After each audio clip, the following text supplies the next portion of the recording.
नमस्कार मित्रों, सत्वायु आयुर्वेदा में हमने अपने पिछले वीडियोस में बात की पुरुष बंध्यत्व और स्त्री बंध्यत्व के बारे में। आज के वीडियो में हम बात करेंगे कि पुरुष बंध्यत्व के बारे में आयुर्वेद में क्या बताया गया है और आयुर्वेद में विशेष रूप से इसकी क्या चिकित्सा बताई गई है, इसके बारे में हम विस्तार से बात करेंगे। हमने पिछले वीडियो में जाना कि पुरुष बंध्यत्व में एलोपैथी में, मॉडर्न साइंस में क्या कारण बताए गए हैं।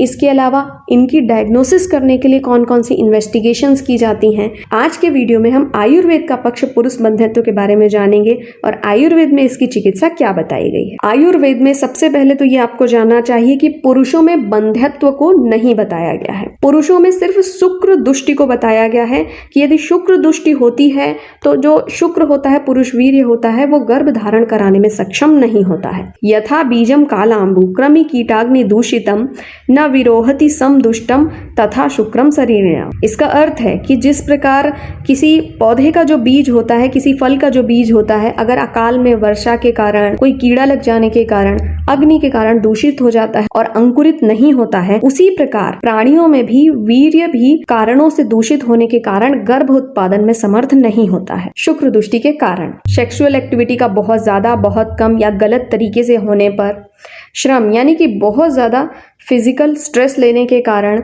शरीर में धातुओं का क्षय हो सकता है, जिसके कारण शुक्र में दोष उत्पन्न हो सकता है। इसके अतिरिक्त असात्म्य आहार का सेवन, अधिक रूक्ष, तिक्त, लवण, अम्ल या फिर गर्म सेवन करने के कारण, स्पाइसी, ऑयली या फिर मसालेदार चीज़ों का बहुत ज़्यादा सेवन करना, मानसिक कारण जैसे कि एक्सेसिव मेंटल स्ट्रेस या फिर क्रोध बहुत ज़्यादा होने के कारण, किसी तरह का एक्सीडेंट या इंजरी होने के कारण, मेल रिप्रोडक्टिव सिस्टम में अगर कोई इंजरी हो जाती है या फिर किसी तरह के डिजीज के कारण, किसी अन्य रोग के कारण। इसके अतिरिक्त वेगावरोध करने से आयुर्वेद में 13 वेग बताए गए हैं जिनको रोकना नहीं चाहिए, जैसे कि मल का वेग, मूत्र का वेग, शुक्र का वेग।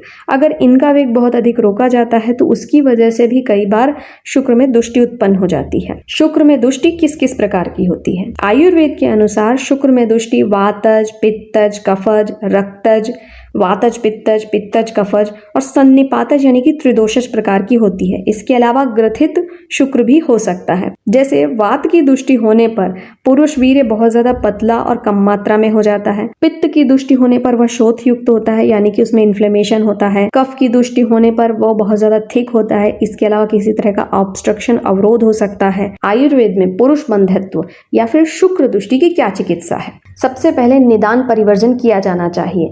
जो भी निदान बताए गए हैं उनको छोड़ देना चाहिए, उनका त्याग कर देना चाहिए, क्योंकि आयुर्वेद में बताया गया है संक्षेपतः क्रिया योगो निदान परिवर्जनः। निदान का त्याग करना ही किसी भी रोग की सबसे पहली चिकित्सा है। इसके अतिरिक्त पुरुष बंध्यत्व की कंडीशन में चिकित्सा के सामान्य नियमों का पालन करना चाहिए। मेटाबॉलिज्म को बढ़ाने वाली अग्निवर्धक चिकित्सा सदैव करनी चाहिए, क्योंकि अग्नि जितनी अच्छी होती है, शरीर की मेटाबॉलिज्म जितनी अच्छी होती है, शरीर का शोधन भी यानी कि शरीर के जो विषारी तत्व होते हैं उनका पाचन होता है, वो बाहर निकल जाते हैं, जिसके लिए दीपन पाचन चिकित्सा और वातानुलोमक चिकित्सा दी जाती है। पंचकर्म भी विशेष रूप से लाभदायक होता है, क्योंकि वो शरीर के विषारी तत्वों को और दोषों को बाहर निकाल देता है।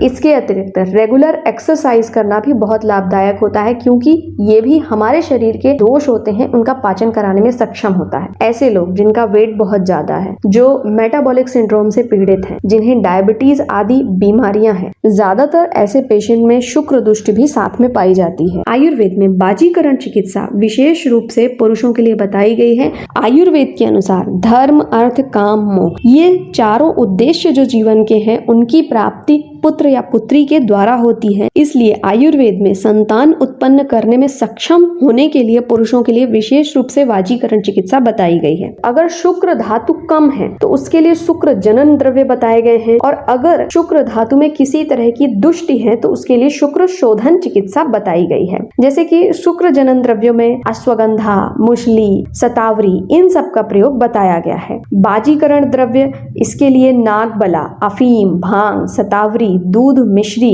और कपिकच्छु यानी कि केवांच का प्रयोग बताया गया है। शुक्र रेचक, प्रवर्तक और जनक, जिसमें कि दूध, उड़द की दाल, भल्लातक, आंवला, ये सारे द्रव्य बताए गए हैं। और शुक्र शोषक हरितकी या तरबूज के बीज को बताया गया है, यानी कि ये शुक्र क्षय कारक होता है। इसके अलावा जाति फल को शुक्र स्तंभक कहा गया है। सामान्य रूप से जीवनी घृत, च्यवनप्राश, शिलाजीत, अश्वगंधा, इन सभी का प्रयोग किसी भी प्रकार के शुक्र जनन या शुक्र शोधन से संबंधित दोषों में दिया जाता है। इसके अतिरिक्त अगर रक्तज दोष होता है तो धातकी पुष्प, खदिर, अनार अथवा अर्जुन से सिद्ध घृत का प्रयोग किया जाता है।